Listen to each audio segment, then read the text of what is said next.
Agora são 7h27.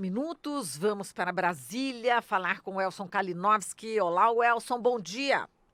Olá, Marilu Cabanha, 7h27 aqui na capital do país, manhã de sol, céu azul, temperatura baixa por aqui, 12 graus. Tudo bem, Marilu? Tudo certo. Elson, conta pra gente, você acompanhou toda a mobilização aí em Brasília, né? Protesto contra a possível ida de Lula de Curitiba aqui para São Paulo? Como é que foi? Pois é, foi além de um protesto, na verdade, foi uma mobilização de fato, né? Sim. E acabou gerando... teve sucesso, né? Nós acompanhamos que foi muito sucesso. Tem até uma historinha nisso que é importante contar.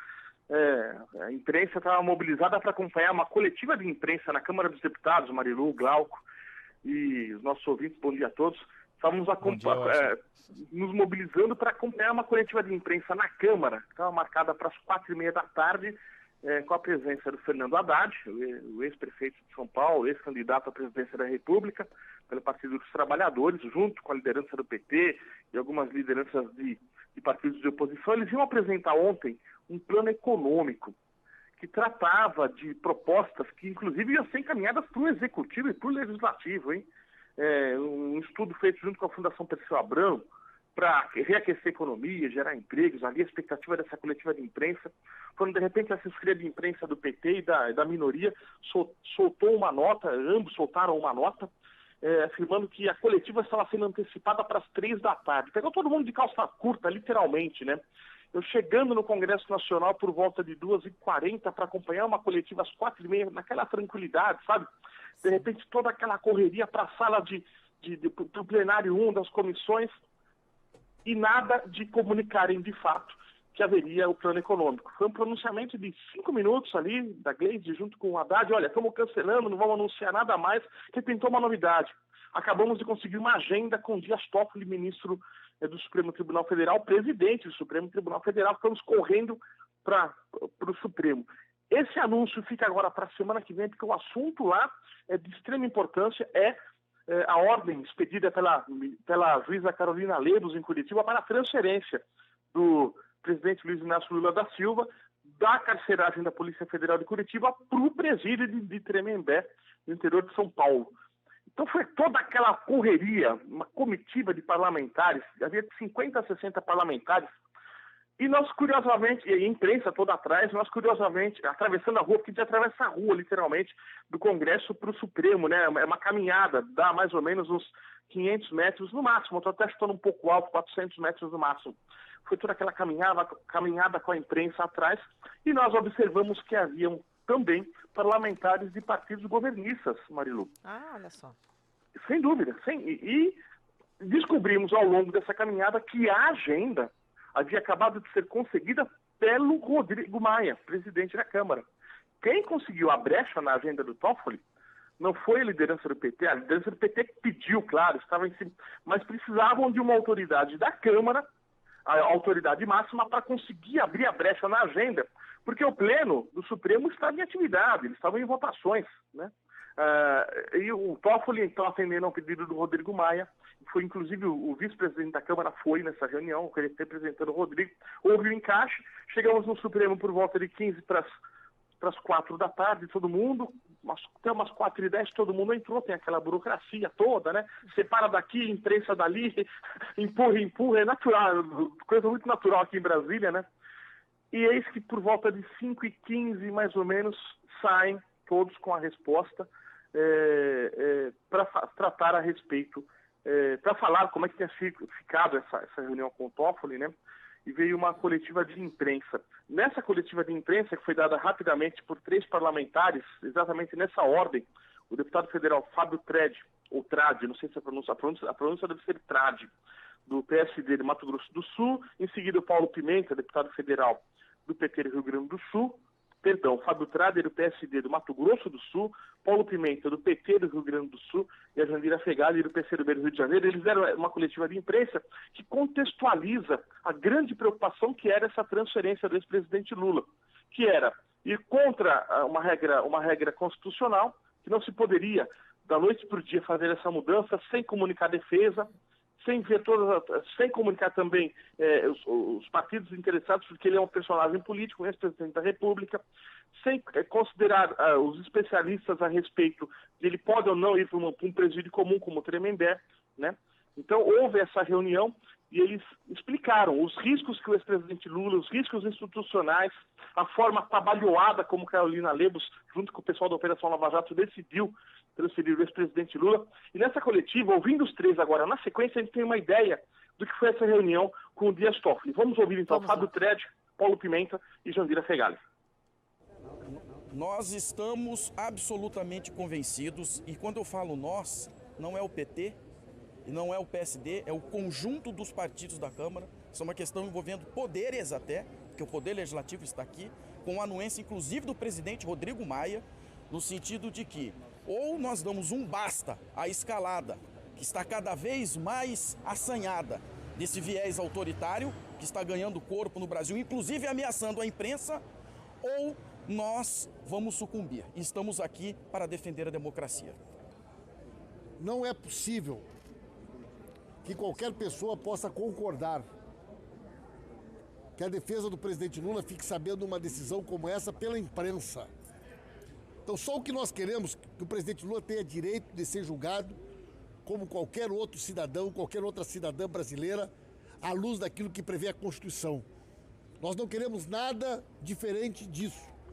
Que seja feito justiça e que ele seja julgado à luz do direito brasileiro, coisa que até agora não aconteceu. É uma decisão política que foi tomada e não cabe essa transferência, muito menos tirando as prerrogativas do ex-presidente da República, de mandá-lo para uma cela comum, num presídio onde, inclusive, a progressão para semiaberto não é possível, porque nesse Tremembé, para onde ele foi, para onde ela decidiu, não há semiaberto indo para a rua. O semiaberto é feito dentro do presídio, né? Além disso, é um presídio onde já teve rebeliões, é um presídio com a mínima segurança para a vida do ex-presidente.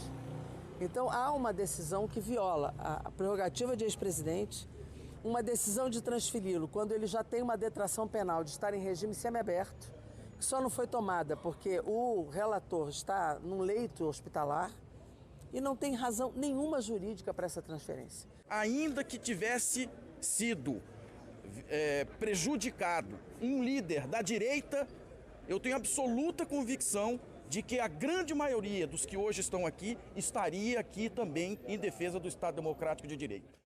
Olha só, essa última fala foi do Fábio Tredi de novo, ele abriu e encerrou e retrata bem porque havia a presença até de parlamentares de partidos governistas, ainda que fosse uma liderança de direita, haveria-se então a defesa constitucional dos direitos que estavam sendo atacados no caso do ex-presidente Lula. E retratou bem o que foi essa reunião com o Fábio Toffoli e por que essa é uma resposta tão rápida. E daí, de novo, os jornalistas foram pegos de calça curta. A gente estava acabando de preparar para dar a notícia da reunião e do pedido feito por esses parlamentares para que Toffoli revisse essa situação.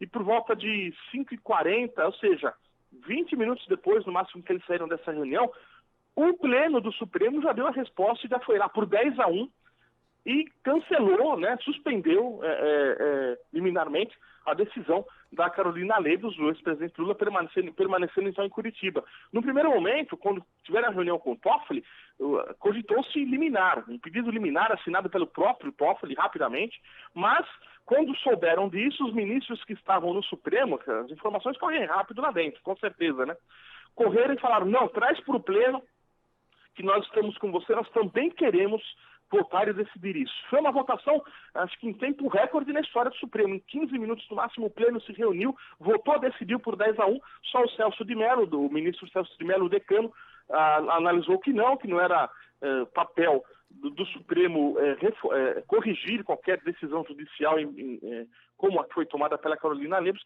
mas de qualquer forma a decisão foi por 10-1, o ex-presidente Lula permanecendo, mas isso não significa... Foi Marco Aurélio, só corrigindo um pouquinho, Não foi o Celso de Mello que deu o voto contrário, Foi o Marco Aurélio Mello que deu o voto contrário, foi, exato. Só pra gente continuar. Diga lá. Eu confesso que estou surpreso, então, porque eu li Eu li agora há pouco, inclusive, no painel da Folha, que foi o Celso, mas tudo bem. Aliás, estou lendo agora, está na minha frente, que o painel da Folha errata, vamos corrigir. E Você está se dizendo aqui que referindo aos 10 votos, não é isso? Ele teria sido o único que votou contra a transferência. Aliás, perdão, Celso de Mello votou contra. O Marco Aurélio votou a favor, é verdade, tem razão. O Marco Aurélio disse que não era papel do Supremo fazer a correção. Então, de qualquer forma, essa ação rápida do Supremo foi uma resposta à Operação Lava Jato. Ficou muito na cara, né, Marilu? Sim. Aos vazamentos do T-Intercept também, claro que também respeitando os direitos do ex-presidente Lula, né, um assunto que não se encerrou e vai demorar muito a se encerrar pelo jeito. Mas foi realmente uma grande surpresa o que aconteceu ontem em termos de velocidade de tudo que aconteceu. E depois, mais tarde, o Gilmar Mendes ainda soltou uma medida cautelar também, né? Proibindo que autoridades administrativas ou mesmo judiciais tomem qualquer ação de investigar o Greenwald com relação a esses assuntos do Intercept e com relação a essas mensagens que vêm sendo divulgadas na série de reportagens que foi denominada como Vaza Jato, na verdade, né? Sim. Então, defendendo, inclusive, o direito constitucional do jornalismo de sigilo de fonte, né? Então, foi interessante tudo que aconteceu ontem. E, como pano de fundo, enquanto isso tudo rolava, terminaram de votar a reforma da Previdência, rejeitaram os 8 destaques, ficou tudo como no primeiro turno, né? Tudo como dantes no quartel de Abrantes, e segue agora para o Senado Federal uma tramitação que passa pela CCJ, depois vai para o plenário, e caso passe por 49 votos em 2 turnos, sem qualquer alteração no Senado, daí vai para a promulgação. Foi o que aconteceu de ontem por aqui, de mais importante. Perfeito. Ontem por aqui, viu, Marilu? Tá certo. Bom, você falando de reforma da Previdência, será o tema da próxima entrevista daqui a pouquinho. A gente vai repercutir, né, essa decisão e vamos aprofundar o tema, tá bom? Elson, a gente agradece aqui a sua participação. Um grande abraço para você, um bom dia. Um abraço. Até mais. Aos nossos ouvintes e a todos. Um abraço, até já. Até já. O Elson Kalinowski, de Brasília.